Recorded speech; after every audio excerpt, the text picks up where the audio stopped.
Hari di mana ajaran manapun tidak ditemukan saudara, hanya Yesus yang memberikan jaminan bahwa setelah saya dan saudara bertobat kembali kepada Allah, maka pengampunan itu yang diberikan adalah Yesus. Nama Dia yang diberikan pengampunan. Kita baca lagi di dalam Kisah Para Rasul 4 ayat 12 ya. Di kolong langit ini tidak ada nama-nama lain yang diberikan kepada Dia, kepada yang bisa dapat menerima. Hanya kepada Yesus, hanya oleh nama Yesus. Makanya kemudian ditekankan di sini bahwa karena kasih karunia, itulah karunia yang terbesar. Yohanes 3 ayat 16. Karena begitu besar kasih Allah akan dunia ini sehingga Ia telah mengaruniakan anak yang tunggal, supaya setiap orang yang percaya kepadanya tidak binasa, melainkan beroleh hidup yang kekal. Inilah saudara.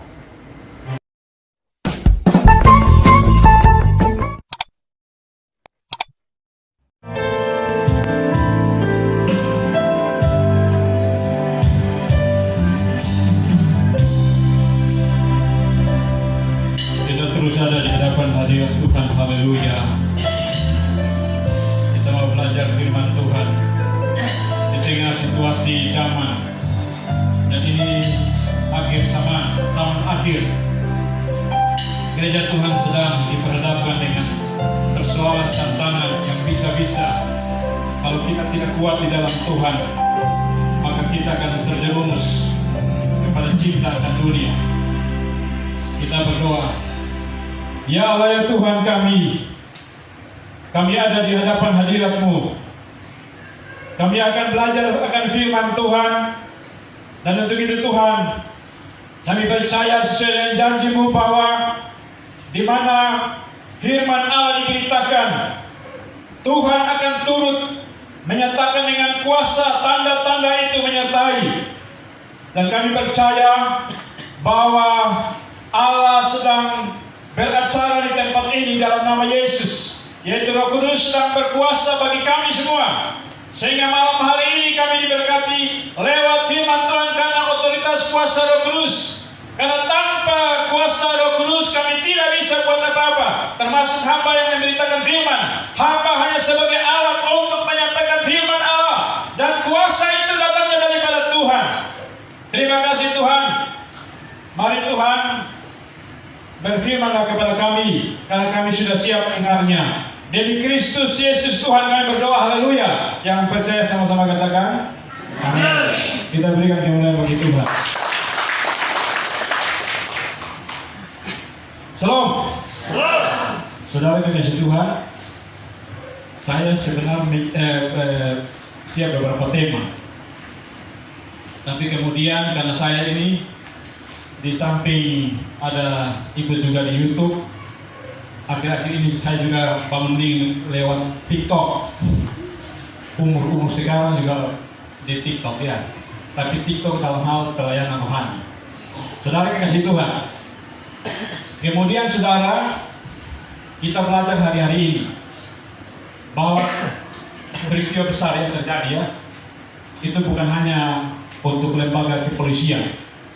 Tapi kalau kita mau mengerucut semua, ini satu hal perkara yang sementara Tuhan buka untuk supaya orang Kristen harus tahu ini. Bahwa bukan berarti orang Kristen berarti dia lolos daripada yang namanya cara iblis. Justru ini suatu ruang potensi untuk iblis bekerja.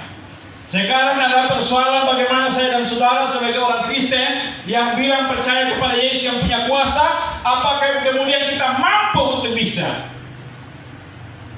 Saudara kekasih Tuhan, saya akan angkat ini bagian firman Tuhan yang sudah disampaikan mungkin beberapa, bukan mungkin, di khotbah-khotbah kebaktian gereja maupun saya ada ikuti di YouTube, ada angkat seputar tentang kisah bagian firman Tuhan ini di kitab Yakobus.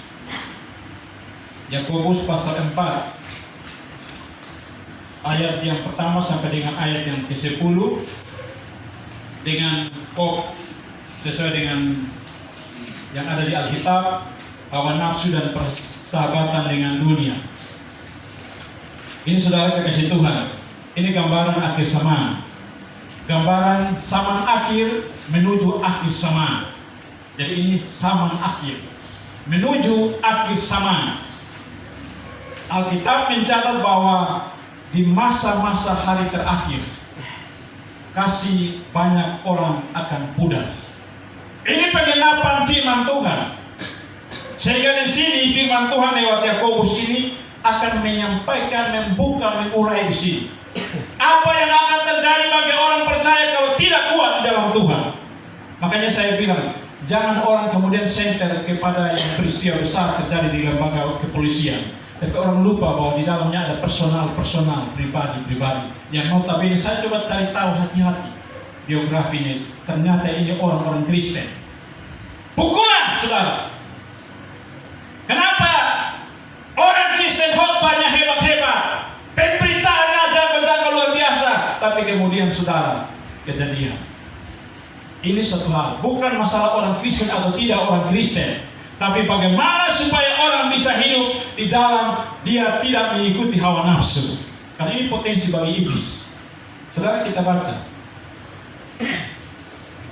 Yakobus pasal 4 ayat yang pertama sampai dengan ayat yang ke-10.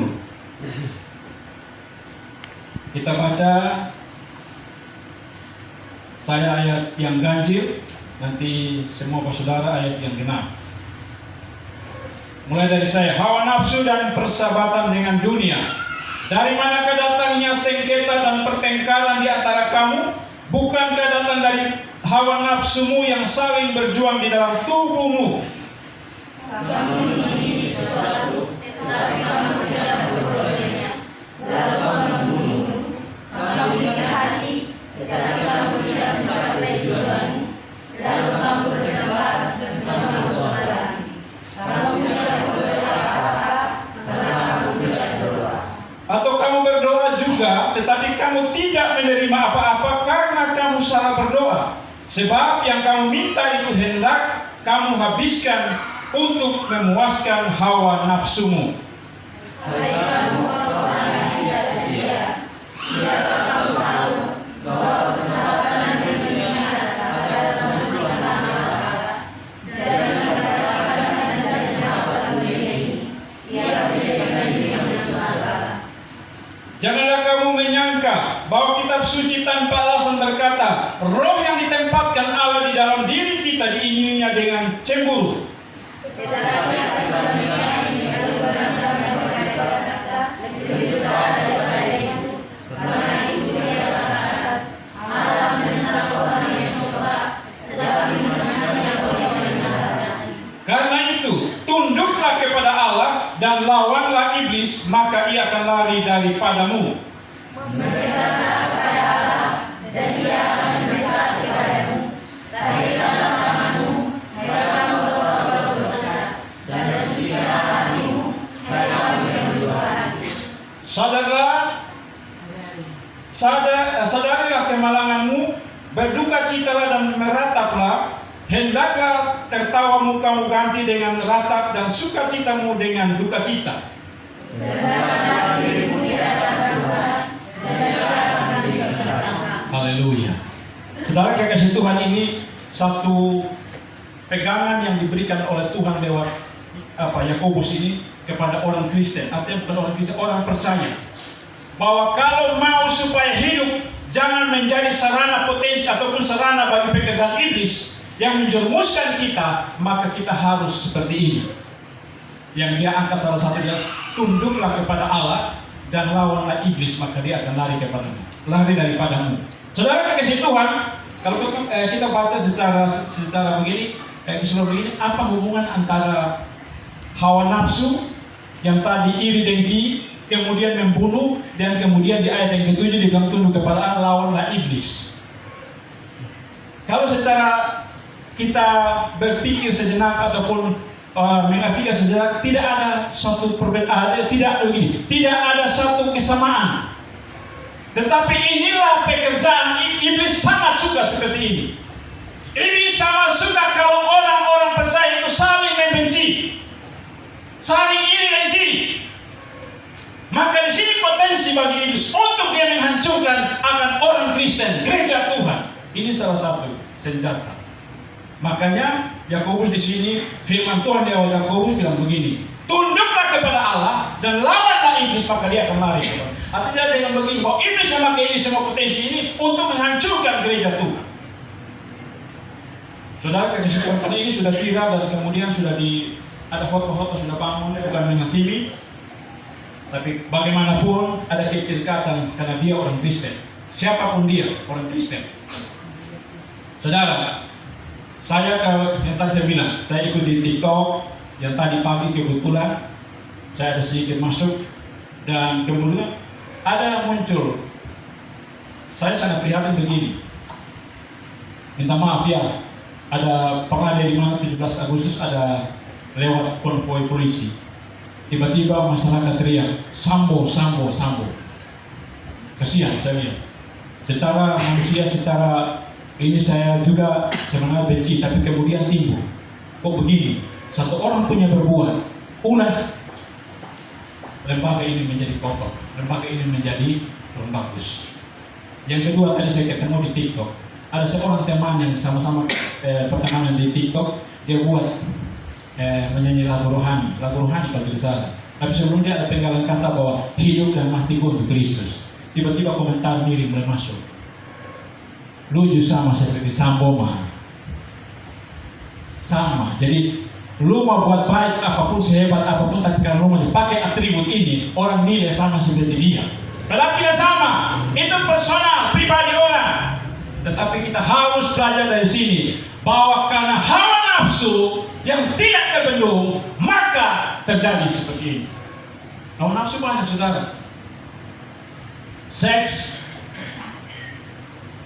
dan pembunuhan, iri hati, dengki dan lain sebagainya. Nafsu. Maka saya bikin tema begini. Saya ada tulis tema di sini. Jangan keburu nafsu, tetapi ikut kehendak Tuhan. Saya rangkum dari sini. Jangan keburu nafsu, tetapi ikut kehendak Tuhan. Kalau keburu nafsu, tidak tahan nafsu, maka terjerumus. Banyak anak-anak muda terjerumus di dalam hal seks bebas dan kemudian hamil di luar pernikahan karena keburu nafsu. Tidak tahan. Karena apa? Tidak hidup dekat dengan Tuhan. Tidak mau baca firman Tuhan. Tidak mau hidup bersekutu dengan Tuhan. Dan ini senjata bagi iblis menghancurkan orang-orang muda. Dan bukan saja orang muda, hari-hari ini peristiwa terjadi juga, saudara. Ini satu selimut yang dibangun oleh iblis untuk menghancurkan yang zaman ini, supaya dia punya teman di neraka. Iblis sementara cari teman, karena dia sudah mau mati konyol di sana, neraka kekal, dia tidak mau. Dia cari teman, siapa teman itu? Dia cari di sini, dia lihat potensi ada, yaitu apa? Keinginan daging sini sangat besar. Yang tadi mulai orang bilang begini, kebanyakan kita orang tua tujuh begini, ini anak muda dong, ini sudah begini. Padahal tidak. Orang tua pada akhirnya juga. Karena apa? Hari-hari ini kita temukan di mana? Media sosial, di koran, bahkan peristiwa-peristiwa ini apa yang terjadi? Orang sudah kakek-kakek sudah ini perkosa anak umur sekian tahun, lecehkan anak umur belasan tahun dan lain sebagainya. Ada lagi yang seharusnya dia menjadi panutan kepala sekolah, dia melakukan hal yang tidak benar. Yang ini pecah. Ini kenapa? Dimulai daripada apa? Yang tidak terkontrol. Karena apa? Hidup jauh daripada Tuhan. Ini berbahaya. Kenapa? Orang lupa setelah dia enak ini semua, apa yang kemudian dia merasa hidup dia bisa tenang. Padahal apa kemudian, saudara? Ketangkap, masuk penjara. Tapi saudara ingat, setelah masuk penjara ini hanya bersifat sementara, tapi Anda sedang ditolak oleh Allah. Karena ini firman Tuhan berkata bahwa apa? Kompromi dengan dunia menjadi musuh Allah. Ini yang bahaya. Orang lupa. Makanya apa? Lewat firman Tuhan yang Ayub bilang apa? Bertobat, kembali kepada Allah, dekatkan diri kepada Allah supaya apa? Allah semakin dekat dengan kita. Bersekutu seperti ini, saudara, kunci untuk kita dekat dengan Allah. Bersekutu secara pribadi, membangun mesbah itu dekat kita dengan Allah. Supaya apa? Kita semakin kuat. Karena ini berbahaya, saudara. Saudara kasih Tuhan. Saya kemarin juga saya senang karena ikut baca-baca ya. Baca-baca juga lewat media-media sosial. Ini mungkin ini kisah sudah pernah orang dengar. Artinya sudah pernah ada cerita. Ini saya ikut juga di KKR. Ada seorang yang berambisi besar, dia punya mimpi besar untuk dia bisa juga ikut tes menjadi astronot ke luar angkasa. Itu mungkin sudah pernah dengar ceritanya. Dia orang Kristen. Dia sangat berambisi dan dia punya keinginan besar, apapun yang penting dihalalkan.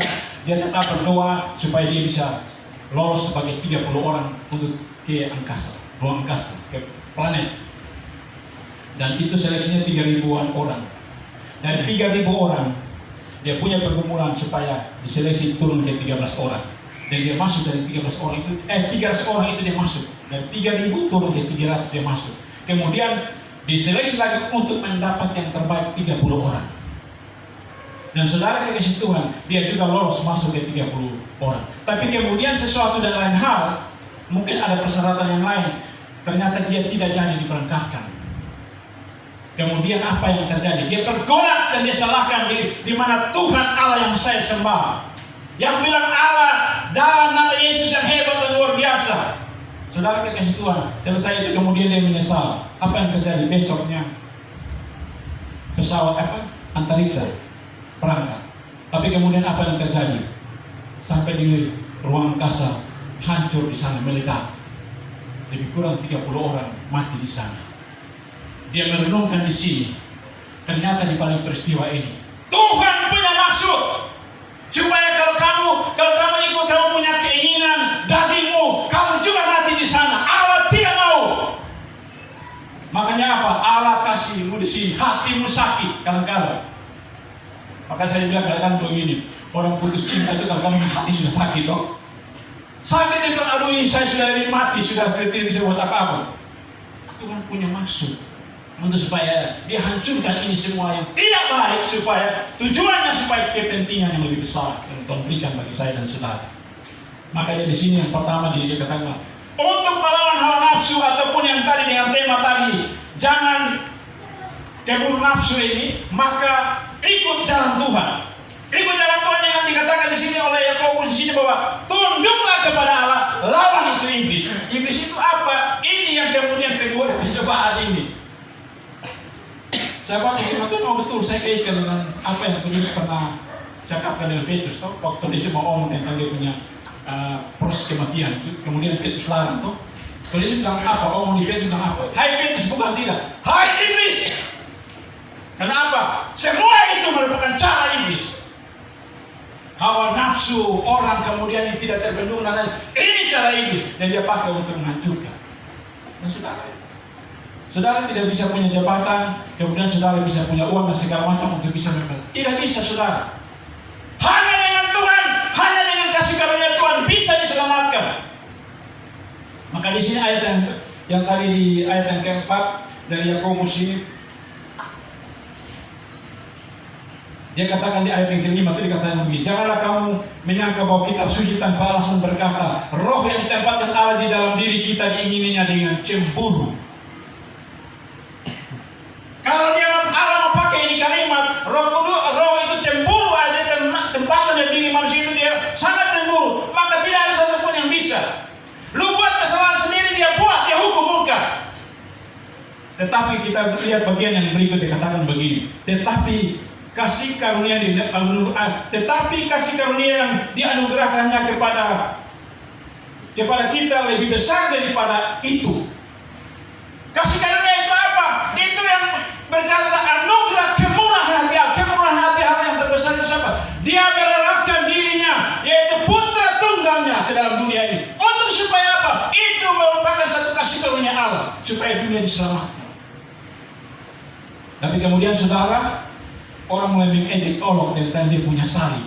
Ini yang bahaya. Ini yang kemudian bahaya. Padahal orang tidak tahu bahwa Yesus itu yang akan datang yang kedua kali. Dia itu akan menghakimi dunia, tidak yang lain. Dia akan datang. Karena apa? Saya sudah sering katakan dan Alkitab juga mengatakan, dia itu adalah Allah yang menjadi manusia. Dia itulah juru selamat. Makanya saudara, kapan hari saya belum jawab itu orang. Yang saya berikan tema Yesus pokok sentral keselamatan dunia. Kemudian itu ambil di Ibrani pasal 1 Ibrani pasal 1 ayat 1 sampai 4. Dia ambil saya dengan komentar saya dengan ini Yohanes 12 ayat 27. Oh saya bilang, ini berarti saya bisa kalah ini. Ternyata di situ tentang dia bilang begini, kalau Yesus itu juru selamat, kenapa Yesus merengek-rengek minta pertolongan? Saya baca baik-baik ini cerita, ini kisah Yohanes 12 ayat 27 dan ke belakang, tidak ada di situ. Justru Yesus mengatakan bahwa apa yang harus saya pertanyakan? Apakah saya minta pertolongan kepada Allah? Tidak. Untuk itulah aku datang. Itu jawaban bahwa apa? Dia tidak merengek, tetapi dia menyatakan dialah juru selamat. Maka ini kasih karunia. Tanpa Yesus tidak akan bisa. Makanya saudara, orang kadang-kadang ini satu pembelajaran buat saya pada peristiwa besar ini. Bahwa apa? Lu punya jabatan sehebat sekuat apapun, lu bangun jaringan sehebat kuat. Tapi pada satu titik tertentu engkau akan tunduk bahwa dialah pemegang kendali terbesar. Dia goyang. Mungkin saudara sekarang ini dia akan merasa mungkin ya, setelah divonis nanti kemudian akan masalah penting saya masuk penjara. Tapi ingat saudara, kalau saudara tidak bertobat, maka saudara pintu rahmat tertutup bagimu. Tapi kalau saudara bertobat, maka ini hukuman pantas bagimu. Engkau terima, tapi engkau pasti diselamatkan. Pasti diselamatkan. Yang penting bertobat. Yang penting mengakui, maka harus itu pasti selamat. Kita menjaga itu. Saudara dikasih Tuhan. Yang berikut dikatakan di sini tadi ya, ayat yang keberapa tadi?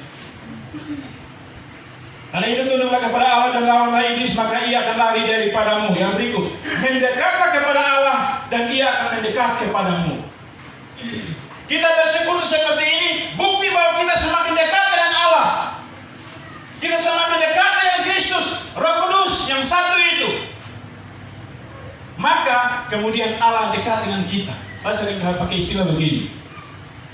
Kalau kita melangkah satu langkah kepada Allah, datang di hadapan hadirat Allah, Allah sudah 1000 langkah ada di dekatmu. Kita baru selangkah datang menghampiri Tuhan, Tuhan sudah duluan 1000 langkah di sana. Untuk supaya apa? Dia sangat mengasihi saya dan saudara. Bukti kasih karunia-Nya itu. Kalau dia pakai secara otoritas Allah, Roh Kudus tidak ada satupun yang bisa diselamatkan, tetapi anugerah kasih karunia itu yang bisa menjamin bagi saya dan saudara. Maka yang tadi tunduk kepada Allah, lawan itu hawa nafsu semua, maka dia akan lari. Lawan itu iblis, maka dia akan lari. Kadang-kadang orang pakai ayat ini sebagai senjata firman, untuk supaya tunduk kepada Allah, maka lawan iblis dia akan lari. Dalam nama Yesus dia akan lari. Yaitu mulai dari kita sendiri pribadi ini. Saudara, yang kedua, yang tadi berikut bahwa mendekatlah kepada Allah, maka dia akan mendekat kepada. Yang berikut saudara kekasih Tuhan.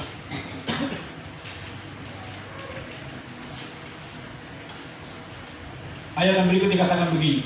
Tahirkanlah tanganmu, hai kamu orang yang berdosa, dan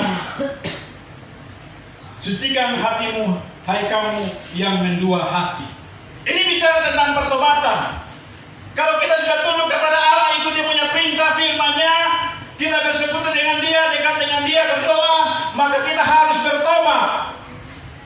Bertobatnya apa? Saya juga bertobat, harus bertobat semua. Supaya apa? Kita semakin disayangi Tuhan. Itu bentuk kerendahan hati kita kepada Tuhan. Sehingga ayat yang ke-10 tadi katakan, rendahkanlah dirimu di hadapan Tuhan, dan Dia akan meninggikan kamu. Itu luar biasa. Tapi orang yang sombong, kita mengatakan Tuhan akan merendahkan dia. Tapi kalau orang yang rendah hati, Tuhan akan meninggikan dia. Bukti sejarah-sejarah itu sudah terjadi.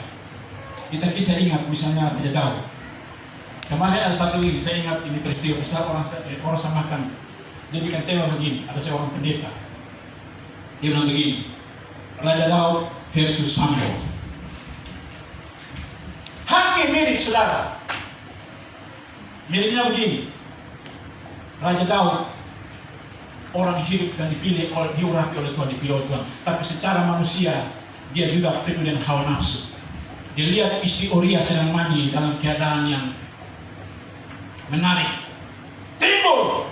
Kemudian dia merancang. Dengan cara apa? Uria dipasang di medan pertempuran paling depan. Matikan Uria di sana. Dia ambil istri Uria menjadi Apakah kemudian Allah bilang, oh ini hambanya, ini saya diurapi dia orang percaya, atau kalau omong tadi sekarang dia orang Kristen, saya akan ampuni dia? Tidak. Kemudian apa? Saya pernah kisah dengan saudara. Selama lebih kurang sekian lama tahun, 3 tahun lebih kurang, Allah tidak menurunkan hujan bagi bangsa Israel. Mengapa? Oleh karena satu orang punya perbuatan. Saudara, dalam film itu saya perhatikan ada apa? Mesbah, mereka biasa angkut tabut itu. Tabut itu saudara, jangankan sentuh, orang yang mengiring saja kalau tak salah pegang, mati di tempat langsung. Orang bilang, oh orang padang biru balau semua mati. Tapi apa? Raja Daud tahu bahwa ini kesalahan dia, dosa dia. Maka dia saudara, saya perhatikan itu film. Ini tabut, dia masuk ke kemah. Prajuritnya sempat melarang dia, saya perhatikan.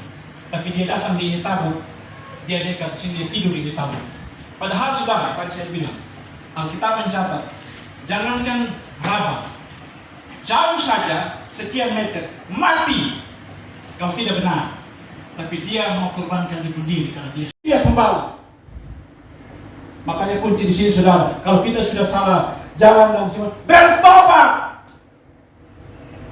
Bertobat saudara. Saya juga bertobat. Supaya apa? Kita dikasihi Tuhan. Kalau saudara tidak bertobat, merasa diri hebat, saya punya uang, saya punya jabatan, tidak akan bisa. Satu ketika saudara akan dihakimi yang lebih dahsyat. Hati-hati di sini saudara. Ini cara iblis untuk menghancurkan orang Kristen, orang percaya. Dengan cara ini, haus jabatan, kedudukan, tidak salah saudara. Tetapi pada saat kita mencapai itu, jangan salah gunakan. Harus hidup untuk melihat kepada kemuliaan Allah, kasih karunia Allah, supaya apa? Kita boleh terus hidup dekat dengan Tuhan. Kenapa saudara? Setan itu ada di mana-mana. Saudara sudah pernah dengar ya? Mungkin sudah pernah dengar. Ada satu orang yang kemudian dia itu seorang pemas gereja. Dia paling tinggi kalau itu pendeta yang khotbah. Saudara, kemudian dia pergi di gereja. Kalau dia dengar itu pendeta khotbah, dia ambil dulu di bagian paling belakang. Dia duduk di bagian paling belakang karena dia malas gereja, karena dia suka benci, betul timbul kebencian. Jadi dia duduk paling di belakang. Kebetulan ini pendeta ada sementara khotbah dengan tema begini, setan ada di mana-mana. Pada saat dia masuk duduk, baru taruh pantat di kursi belakang, pendeta bilang begini, hai orang Kristen, setan itu ada di belakang juga. Karena kalau orang yang suka duduk di belakang, setan ada di sana. Dia bilang, oh saya di sini, dia pindah. Kalau setan di belakang, saya cari duduk di depan. Dia pilih duduk di depan. Dan pendeta bilang begini, tadi itu masih koma. Jangan engkau sombong diri mencari-cari muka, duduk di depan. Setan itu juga ada di situ. Dia bilang, aku setan tadi saya. Dia pindah lagi di tengah, mungkin di tengah aman. Sampai di sini, di tengah dia duduk santai, mau rumah duduk begini. Pendeta bilang begini, setan juga ada di tengah. Saudara langsung dia berteriak begini, hai, dia bilang begini, sender terus.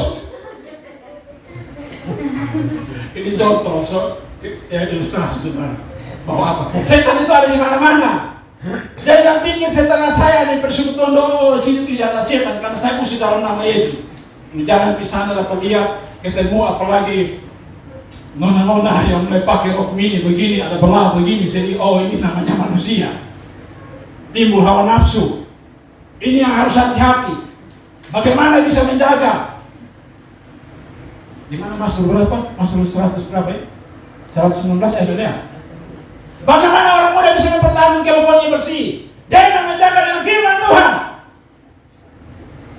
Jadi saudara, kalau saya tidak, kita semua kalau tidak tunduk di dalam hal tidak baca firman Tuhan, merenungkan, ini satu hal yang akan menghancurkan kita punya pikiran. Ini senjata iblis.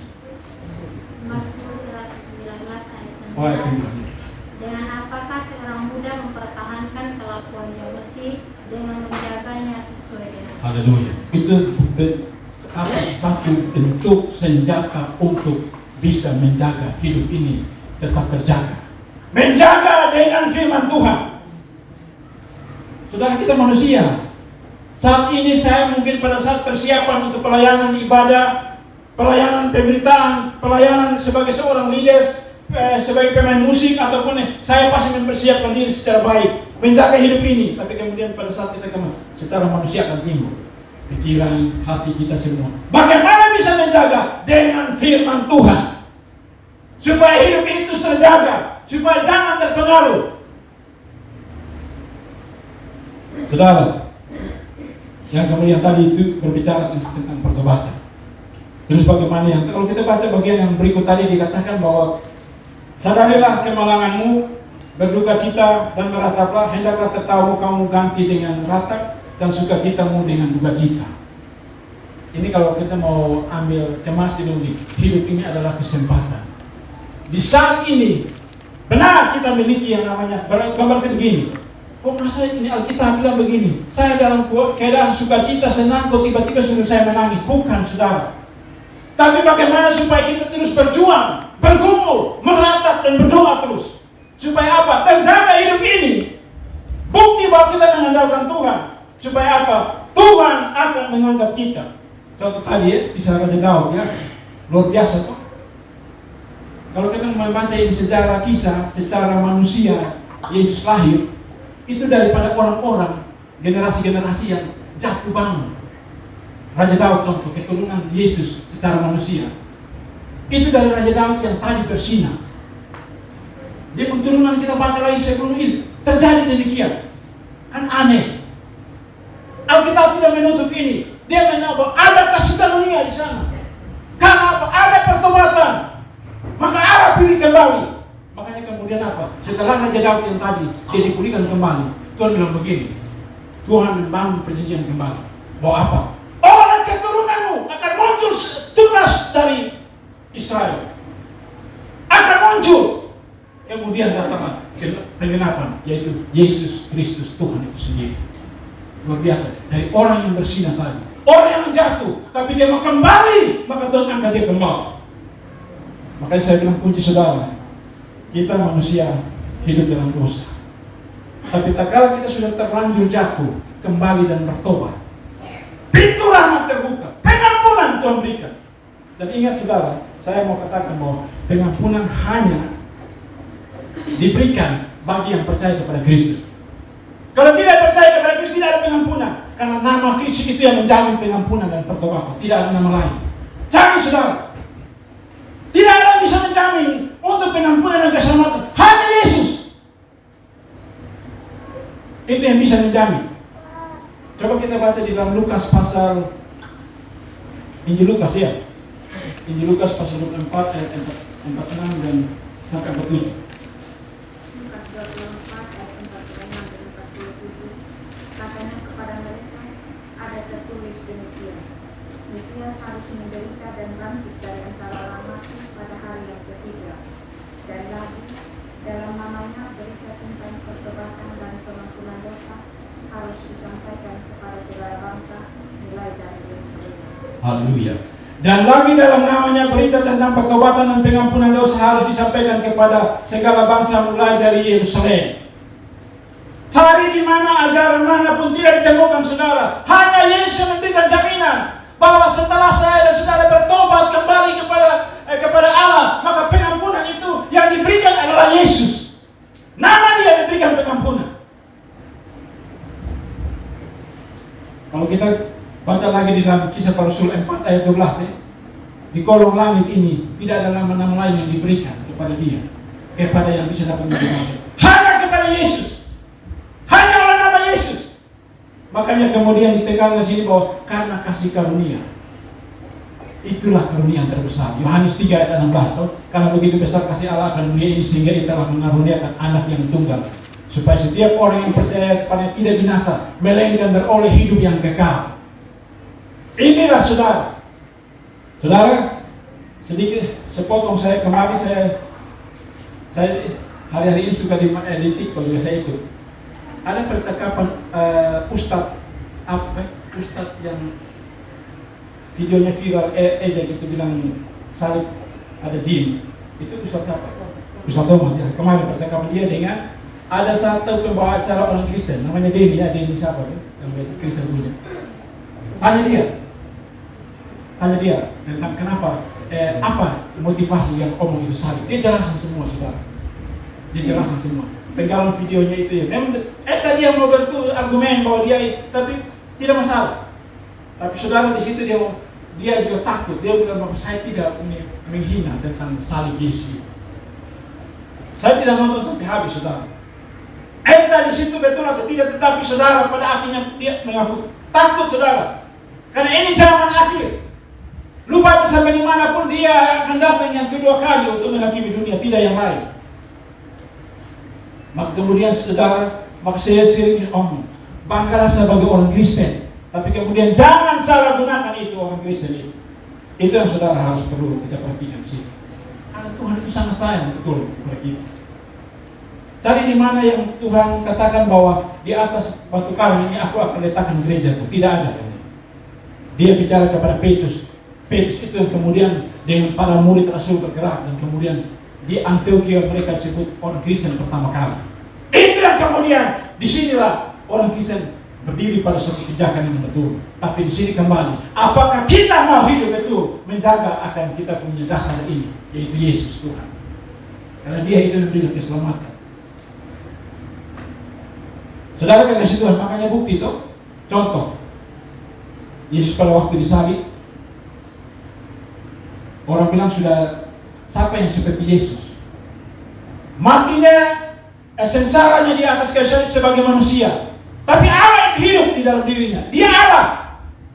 Bukti contoh, Dia mengampuni dan Dia menyelamatkan. Dua orang penjahat kita dengar cerita ya di Lukas 23 ayat 43 kita menemukan di situ. Karena dia menyesali akan perbuatan dia, bukan orang penjahat yang satu. Dan dia berkata kepada Yesus, Yesus ingatlah akan aku pada saat engkau datang yang kedua kali. Dia tahu Yesus ini siapa, mengakui akan dosanya, bertobat pada waktu itu. Apa yang Yesus katakan? Hari ini juga engkau bersama-sama dengan aku di dalam Firdaus. Haleluya. Yesus menjamin, Dia memberikan pengampunan bagi orang yang mau bertobat, tetapi Dia juga menjamin keselamatanmu. Keselamatan itu dijamin. Tidak bisa ada orang lain menjamin. Maka di sini kuncinya yang firman Tuhan ini berkata begini. Kalau kita keburu nafsu yang tadi, lu bisa terjerumus. Lu bisa terjerumus, saudara. Banyak orang bisa kan kejadian demi kejadian. Jangan kita ngomong yang kejadian yang sekarang lagi viral di atas. Dengar ya. Di media, di Kota Kupang, toh? Jangankan di kota di sekitar sini yang tidak terekam peristiwa dia pantai istrinya. Soalnya dia masih muda tuh, dia kupu-kupu malam. Kupu-kupu malam. Ini sari sini menyindir. Kemudian saudara ceritanya giliran bapak tua kakek yang sakit. Mama tua karena marah dia jawab, ini dokter hewan. Kenapa lagi baju? Ini bapak tua sakit ini kakek sakit. Ini saya sudah tahu bahwa ini saya dokter hewan, nenek langsung parah seperti begini. Tidak bapak tua dulu, ini buaya darat. Ini buaya darat. Ini saudara lingkaran. Ini yang lingkaran itu soal Yakobus ini. Hawa nafsu, kompromi dengan dunia, pesta pora dan lain sebagainya, semua ini menghancurkan, ini potensi iblis. Kuncinya adalah apa? Tunduk kepada Allah, lawan iblis. Dekat dengan Tuhan, Tuhan dekat dengan kita. Bertobat, jaga kesucian hati hidup, renungkan, baca firman, berdoa dan memuji Tuhan. Maka kita akan terus diberkati Tuhan. Dan kita akan pasti menjadi orang-orang yang kemudian sampai ketika Yesus datang yang kedua kali, kita akan mendapat tempat yang layak. Jadi sebagai Kristen saya tidak akan berbicara dari jauh. Saya percaya bahwa masing-masing kita dimampukan oleh Roh Kudus, hikmat, pengertian sehingga kita akan memahami ini. Baik kita ada di hadapan hadirat Tuhan. Kita akan berdoa, saudara. Bahwa kita ada di zaman akhir menuju akhir zaman. Bahwa saudara ada begitu banyak beban persoalan. Peristiwa-peristiwa yang sedang melanda seluruh dunia datang ke negeri kita, negara kita Indonesia sampai ke sekitar kita. Bahwa di sana sini saudara banyak kita peristiwa lihat saling membunuh, membantai, perselingkuhan, perceraian, iri hati, dengki semua. Ini satu hal yang sedang dibuat oleh iblis, setan, untuk menghancurkan gereja Tuhan, menghancurkan orang-orang muda yang berpotensi menjadi orang-orang yang melayani, menghancurkan satu persekutuan gereja dan lain sebagainya. Rumah tangga akan hancur karena cara-cara ini. Dia susuk masuk, dia tularkan ini semua roh-roh untuk menghancurkan pribadi saya dan saudara, pribadi orang Kristen, pribadi rumah tangga yang hidup kemudian di dalam ambang perceraian dan semua banyak persoalan di dalam jabatan-jabatan yang ada, untuk menghancurkan ini supaya kemudian dia menenangkan roh hawa nafsu, kebencian ini, semua ambisi ini untuk menjerumuskan orang yang pada akhirnya dia akan tertawa. Tapi Tuhan punya rencana yang lebih daripada itu bagi saya dan saudara, yaitu kita harus tunduk kepada Allah, kita dekatkan diri kepada Allah, kita datang kepada Tuhan, kita mau membaca firman Tuhan, berdoa dengan kepada Tuhan, hidup bertobat, kesucian hidup, rendahkan diri kita di hadapan Tuhan. Tuhan akan meninggikan saya dan saudara. Haleluya. Haleluya. Kita berdoa, saudara. Ya Allah Tuhan kami, saat ini kami ada di hadapan hadirat-Mu Tuhan. Hamba sudah selesai untuk menyampaikan firman Tuhan dengan keterbatasan hamba, kekurangan hamba, tetapi Engkau Tuhan tidak terbatas kuasa-Mu akan menyatakan itu bagi setiap kami, setiap pribadi, setiap orang-orang muda, semua kami, bahkan yang kemudian diikuti akan kegiatan persekutuan ini, merasakan Tuhan akan kekuatan firman Tuhan yang bekerja lewat Roh Kudus yang memulihkan, yang meneguhkan semua bagi kami semua, supaya kami hidup menjadi orang-orang yang dimerdekakan, yang dilindungi Tuhan, yang hidup di dalam kekuatan tangan kasih Tuhan. Terima kasih Tuhan Yesus, haleluya, atas firman Tuhan yang luar biasa bagi kami. Dan Roh Kudus turut bekerja. Dan saat ini Tuhan dapati ada di dalam setiap pribadi kehidupan kami yang jauh daripada-Mu ya Allah. Yang saat ini Tuhan kami jauh hidup, menyembahkan diri karena jabatan kehidupan, menyalahgunakan itu semua. Dan semua peristiwa-peristiwa yang mengingatkan kami semua kembali kepada Allah. Mari Tuhan jangkau setiap hati. Ada roh pertobatan di sana, ada roh penyesalan di sana, untuk kembali kepada Sang Pemilik hidup ini, Kristus Tuhan yang telah rela mati bagi kami di atas kayu salib. Haleluya. Tuhan jangkau setiap rumah tangga Kristen. Tuhan kasihani pagari rumah tangga Kristen dengan kuasa darah-Mu, dengan Roh Kudus memulihkan di sana hati yang benci, hati yang penuh dengan dendam, hati yang penuh dengan roh-roh perselingkuhan, roh yang penuh dengan kebencian, roh yang kemudian menuju kepada kehidupan yang kemudian perpecahan, pertikaian, perceraian. Kami minta di dalam nama Yesus, biarlah Tuhan kuasa ilahi di sana memulihkan, menjauhkan semua itu daripada kami, daripada rumah tangga orang Kristen, supaya dipulihkan, dikuduskan oleh kuasa dari Yesus. Haleluya. Tuhan, kami berdoa bagi anak-anak muda, orang muda yang punya potensi untuk mengestafet pelayanan Tuhan, menjadi generasi-generasi yang terus untuk menjalankan satu proses kepimpinan ke depan. Tuhan jamah, Tuhan lindungi, Tuhan nyatakan kuasa-Mu supaya terjaga, terpelihara hidup, menjaga hidup ini dengan bersekutu dengan Tuhan, dekat dengan Tuhan, membaca firman Tuhan, berdoa terus, melakukan hidup yang baik, yang benar, yang mempermuliakan Tuhan, supaya hidup ini menjadi hidup yang penuh dengan berkat. Haleluya. Bapak, kami berdoa saat ini Tuhan, yang mungkin saat ini ada yang sakit, kami percaya demi nama Kristus Tuhan, apapun dia yang sakit, Tuhan ulurkan tangan kasih-Mu, jamah Tuhan setiap bagian-bagian yang sakit, biarlah dia mengalami kesembuhan, fisiknya dipulihkan, tapi kehidupan rohaninya juga terus hidup dalam pemulihan untuk hidup mempermuliakan Tuhan. Haleluya. Dan carilah kuasa Tuhan dalam nama Yesus Tuhan kami. Terima kasih Tuhan. Bapak, kami juga berdoa bagi setiap kesatuan gereja-gereja di seluruh dunia, dari gereja manapun Tuhan, Katolik, Protestan, seluruh gereja-gereja Pentekost, gereja-gereja karismatik, semua mari Tuhan bergandengan tangan dalam satu komitmen yang sama, menggolkan tentang amanat agung Tuhan. Jadikanlah semua bangsa muridku. Mari Tuhan memberkati, lindungi, pagari, bungkus gerejamu, hamba-hamba Tuhan, orang-orang yang melayani lewat KKR, KPI, lewat persekutuan doa, lewat pujian doa dan penyembahan, semua mesbah-mesbah, Tuhan berkati, Tuhan lindungi dari setiap cara-cara iblis. Dan kami semua terus memuliakan Tuhan sampai kedatangan Tuhan yang kedua kali. Haleluya. Berkati Tuhan semua perkembangan Injil di seluruh dunia, Indonesia sampai dengan daerah kota ini.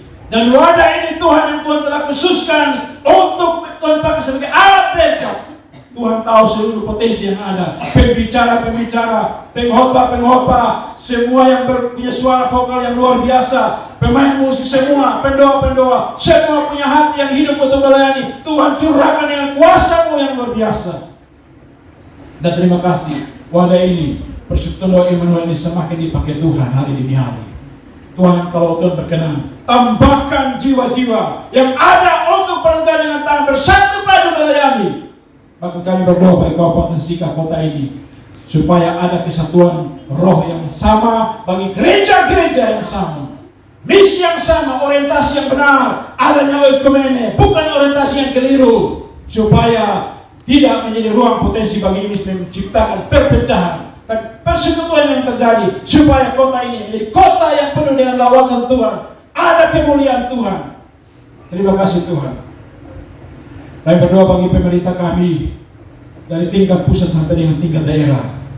Tuhan campur tangan presiden kami, wakil presiden, para menteri lembaga tertinggi negara, Polri dan TNI, semua elemen swasta, BUMN, sampai dengan tingkat provinsi, kabupaten, kota. Tuhan jamah setiap hati, ada hati yang takut Tuhan, hati yang penuh dengan pertobatan, hati yang penuh dengan kehidupan yang benar, supaya setiap program jalan benar menyenangkan hati Tuhan dan diberkati Tuhan. Kiranya Tuhan peristiwa-peristiwa besar yang sedang terjadi ini membawa untuk menjadi satu pelajaran penting untuk supaya semua harus bertobat, kembali kepada Tuhan, tunduk kepada Tuhan, hidup dekat dengan Tuhan, hidup bertobat, kesetiaan hidup, supaya kami diberkati Tuhan, program-program pemerintah diberkati, semua demi kehidupan bangsa negeri kami Indonesia. Krisis yang sedang melanda seluruh dunia, dampak kepada Indonesia bangsa ini, semua yang ada Tuhan, mari Tuhan tolong, lingkupi dengan kuasa dan teguhkan setiap hati, sampai dengan NTT Kabupaten Sika ini kami percaya Tuhan bahwa Tuhan Yesus tetap setia dan tidak pernah ingkar janji, akan menjawab bagi kami indah pada waktunya. Haleluya. Ini sembahyang doa kami Bapa, hanya di dalam satu nama, Yesus Kristus Tuhan kami berdoa. Haleluya. Yang percaya sama-sama katakan amin. Kita berikan kemuliaan bagi Tuhan.